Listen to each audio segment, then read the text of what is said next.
Madaming gumagawa nito mga Lodi, mga loves ko. Kaya ikaw Lodi, ikaw love na nanonood ngayon, kung ayaw mo, yes love, kung ayaw mong mangyari sa iyo ito, wag mo itong gagawin. Yes, kung ano ito Lodi, kung ano ito love, panoorin mo to ng buo. Oo Lodi, hindi ko talaga maintindihan kung bakit. Gusto mo magkaroon ka ng maraming follower, gusto mo magkaroon ka ng maraming manonood ng video mo, pero ginagawa mo ito sa iyong mga content creator. Bakit?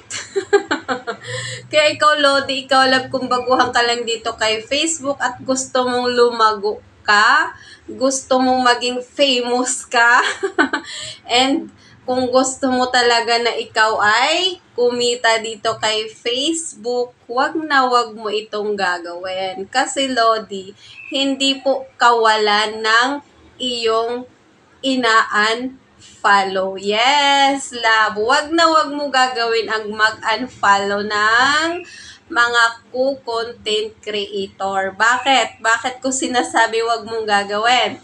Kasi una, nasa iyo yan. Oo, sa'yo ang balik. Oo, mga loves.